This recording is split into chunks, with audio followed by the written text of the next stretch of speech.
If you want to be successful in real estate, if you not only want to just, well, survive, but also thrive, to make a solid 6 or even 7 figure income, there's some rules that one must master in the real estate realm. The top producers that are crushing it year after year, they're aware of these 8 commandments. And in fact, they're rooted in their daily activities, their mindset, their patterns, and their behaviors. If you ignore these 8 commandments, chances are you'll just be a mid-tier real estate professional, just barely getting by. But if you master these 8 commandments, you will thrive, and the real estate industry will be your own personal path to financial freedom. Starting at number 8, have a business plan and a schedule that supports that plan. I see so many agents come into this industry or currently existing in this industry without a business plan. And most importantly, they don't have a daily schedule to support their business plan.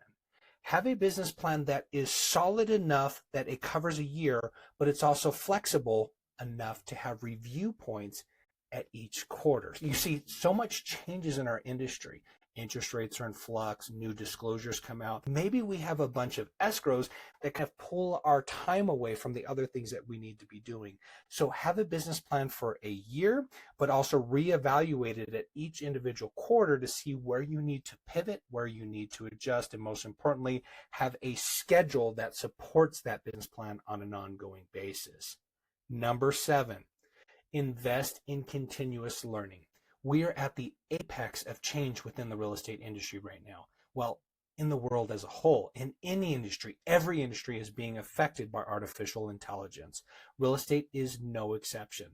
Now listen, artificial intelligence is not going to replace the real estate professional, but I'll tell you who will.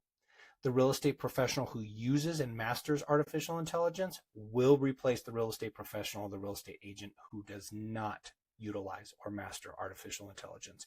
So be continuously learning, improving upon your skills.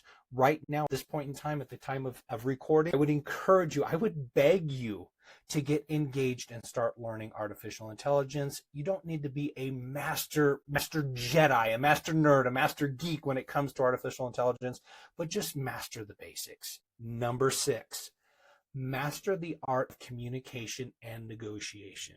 Those are two different entities. They kind of cross over, but at the end of the day, we have the art of communication, the scripts and dialogues of working with our clients, knowing what to say, when to say it, who to say it to, how to say it, the timing of what to say is all important. We need to have a role play partner, and every single day for at least 30 minutes, we need to practice our scripts and dialogues, knowing what to say, when to say, who to say it to, and how to say it, so that we can master that art of communication. And then ultimately, once we are in escrow, then we shift gears to the art of negotiation on behalf of our clients. That is a skill unto itself that should be constantly leveled up year after year.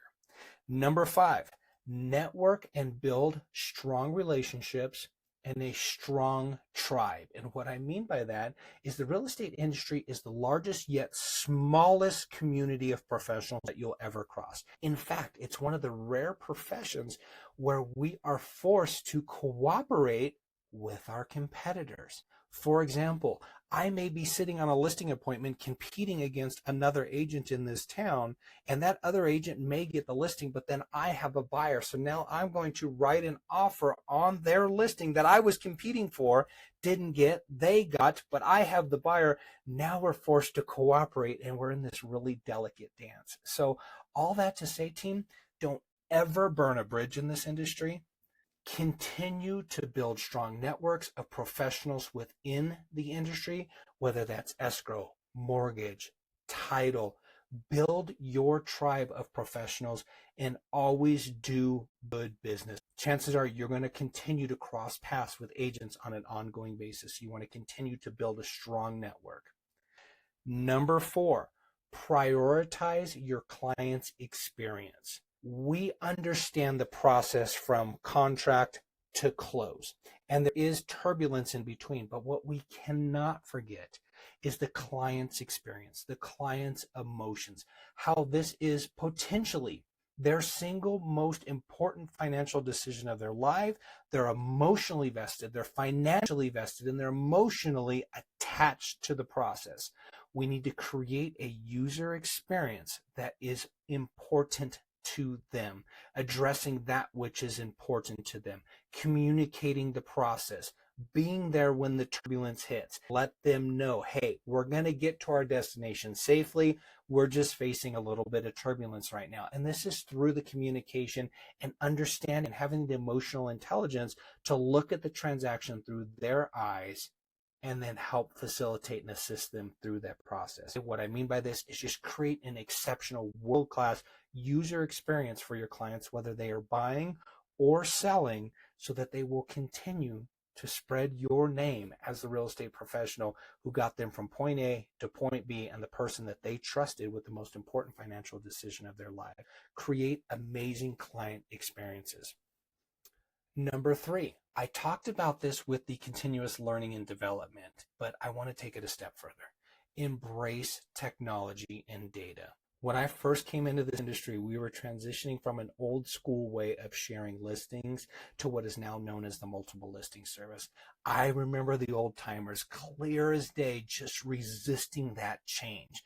Why can't they leave well enough alone? Why do they have to do this? Why do they have to move this to the internets and to the computers or to the World Wide Web? This was 20 some odd years ago. So as we moved and transitioned into that realm, there was some resistance. Fast forward 20 years, 10 years, 15 years, 30 years ahead, we are all going to be in that situation where technology moves at a pace that that makes us uncomfortable.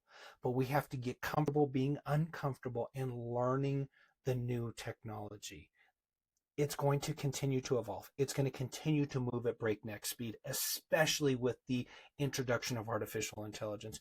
We need to be on the forefront of it, not hiding behind it, complaining about it, because it doesn't care about our feelings. Technology and data doesn't care how we feel. It's going to continue to evolve at a rapid pace, and we can either get in front of it and continue to ride that wave, or we can get crushed by it. The choice is ours. I choose to embrace it and evolve on a constant basis.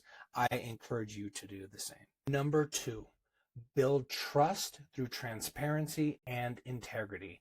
I've alluded to this in a couple of the other points. Whether you are dealing with professionals in the industry, you are dealing with other service providers in the industry, or you're dealing with other agents or clients, deal in transparent dealings. Deal with the utmost of integrity. Again, this is a really large industry, but it's very small at the same time. So deal in integrity on a constant and ongoing basis. That way you never have to worry about whose paths you're going to cross. My grandma used to say, you tell a lie, you tell it 1,000 times. You tell the truth, you tell it once. So if you deal in integrity, you will never have to look over your shoulder. You'll never have to worry about who you're dealing with, and you'll be able to carry your good name into the next contract, into the next escrow, into the next relationship. And trust me, team, it will serve you in the long run. And number 1, hands down, I don't want to call it the most important commandment of all, because they are all equally important, but without this, you won't necessarily need the other 7 commandments. Number 1 is prospect daily. We need to be prospecting our business every single day. Bare minimum, dedicating an hour to prospecting. What is that prospecting? What should we be doing? Not for this video, but I have linked a video in the cards here at the conclusion that will focus on that which you should be doing for prospecting. Will help you identify on what it is that you should be doing to help prospect on an ongoing basis, but minimum 1 hour per day, team. So that's it. Those are the 8 commandments of real estate. If you embrace them, I guarantee you, you will not only survive, you will also thrive in this business. So to wrap this up, I want you to know that you're powerful. I believe in you. I want you to believe in you. So with that said, get out there, get after it, and have a powerful rest of your day.